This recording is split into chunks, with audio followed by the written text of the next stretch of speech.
김용태 비대위원장이 3자 구도로도 우리 승리할 수 있다라는 얘기를 한 거면 국민의힘은 이제 단일화의 미련이 없는 겁니까? 사실상 뭐 없어진 게 아니라 사실 네. 문제는 끝났죠. 불가능하죠. 할 수 그러니까 없는 할 수가 거다. 없는 거예요. 왜냐하면 네. 자 보십시오. 6월 3일 전에만 해도 된다는 얘기가 있는데 사전투표 지난 대선이 39%였어요. 그럼 39% 표가 다 날아가는데 그 단일화는 어떤 단일화입니까? 그러니까 이제는 포기해야 되는 게 맞고요.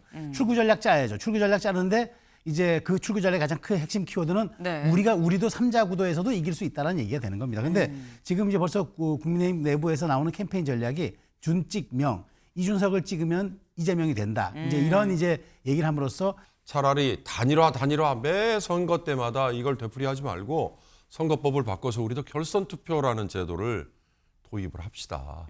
결선 투표 도입하면 뜻이 같은 사람, 비슷한 사람끼리 나중에 손잡아서 다른 사람에게 맞설 수 있잖아요. 그런 떳떳하고 합법적인 방법을 왜 강구를 하지 않고 매 선거 때마다 마지막에 그것도 뭐 인쇄가 다 돼 있는데 그걸 무효화시킬 정도의 단일화를 하자. 이거 정말 후진적이지 않아요?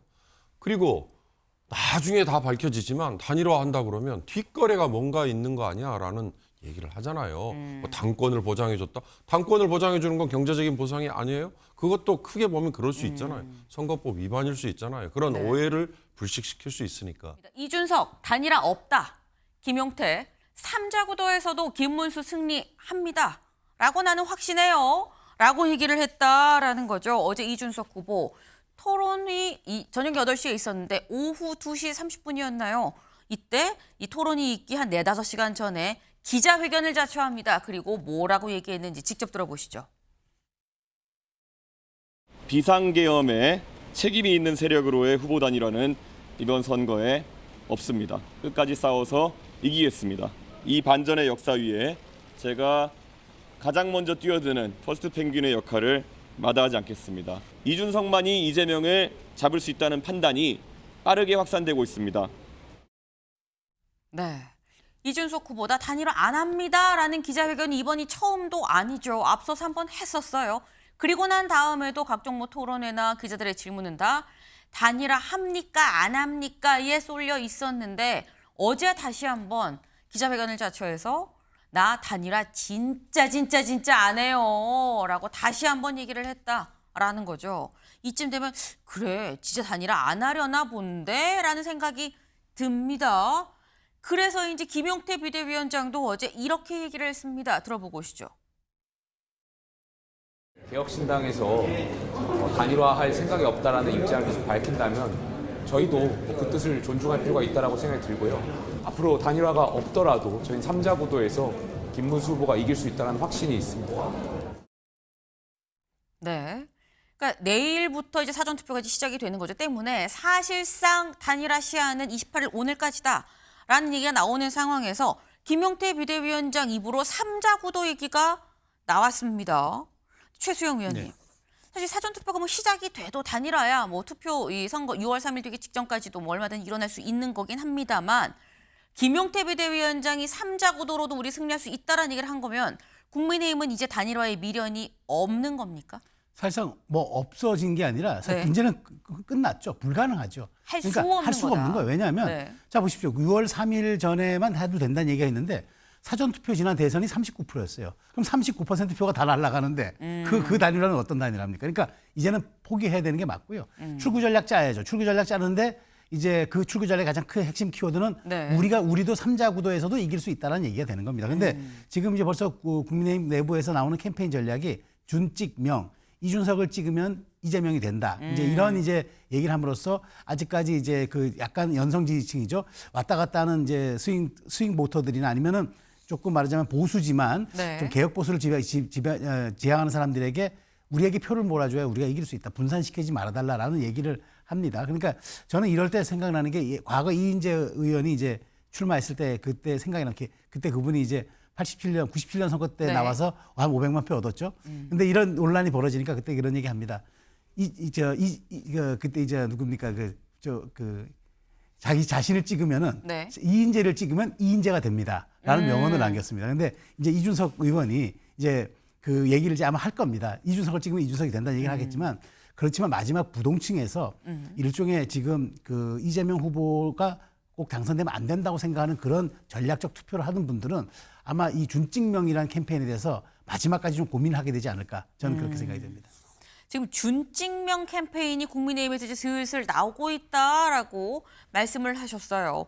저희 지금 저희가 방송을 하는 도중에 김재원 비서실장이 한 언론 이 인터뷰를 하면서 이런 얘기를 했다고 하면 사실 어제 밤 10시에 토론회가 끝난 다음에 이준석 후보를 찾아가려고 했었다라는 거죠. 김문수 후보가 직접 찾아가려고 했었던 건지 김재원 비서실장이 찾아가려고 했었던 건지 찾아가려고 했는데 근데 이준석 후보가 오지 말라고 이미 일전에 거부한 적이 있어서 계획을 세웠다가 실제로 실행에 옮기지는 않았다라고 합니다. 이걸 보면 국민의힘 입장에서는 뭔가 그래도 한 번만 더 혹시 단일화하자라는 손을 지금 이 포기를 하지는 않은 것 같은 그런 상황이 말씀처럼 지금 안 하는 게 아니라 못하는 상황인 거다라는 취지의 얘기인 건데 준찍명 얘기하셨죠. 한 선대위원장이 이 언론 인터뷰에서 이렇게 얘기를 했다고 합니다. 같이 볼까요?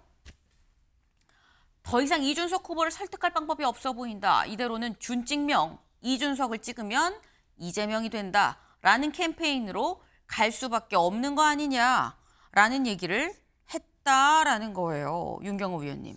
준찍명 캠페인의 파괴력 얼마나 된다고 보십니까? 그러니까 범보수이니까 단일화 명분이 있습니다. 뭐 이런 논리 아니겠어요? 그러니까 이재명이라는 진보 개혁 세력에 맞서는 물론 권영국 후보도 있습니다. 진보 개혁 세력에는. 그러나 어저께 밤에 마지막 노력을 왜 기울이려고 했을까? 지난 20대 대선에서 안철수라는 후보가 토론회 직후에 새벽에 그만두겠다 이렇게 결정을 했잖아요.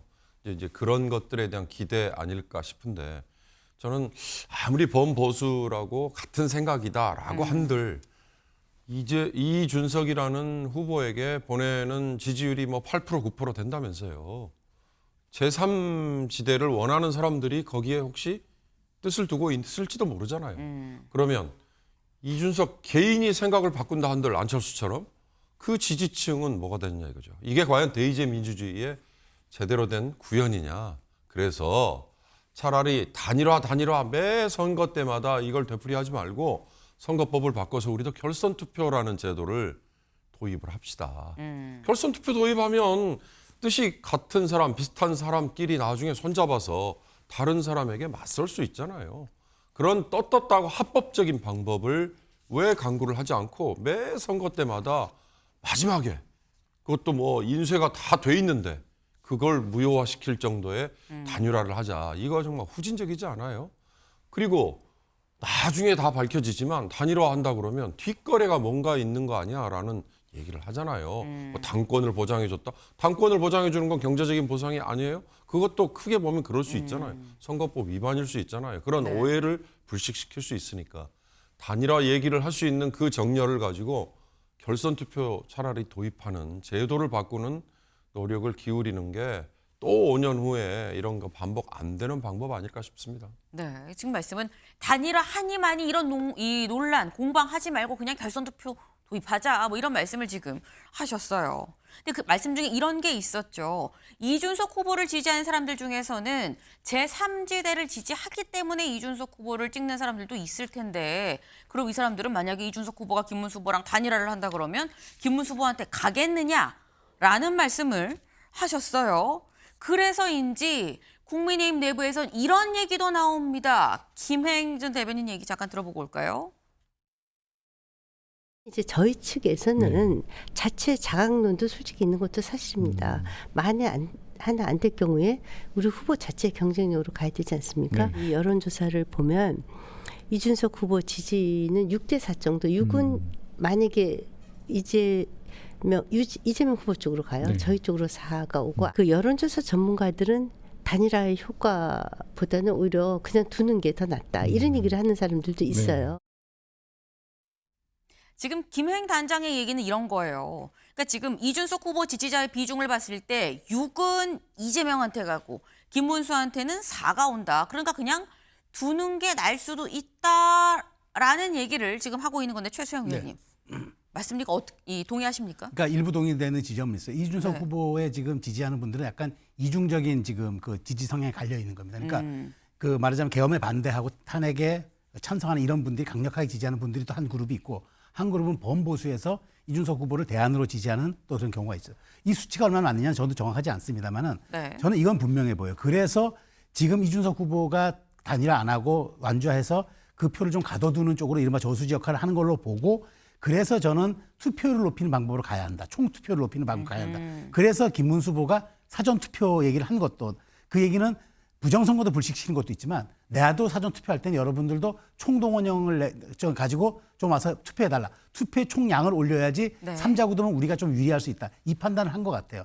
그런 측면에서 김행 단장의 저 얘기는 어느 정도 단일화 불발을 대비해서 만들어 놓은 그런 논리가 아닌가, 그런 생각이 듭니다.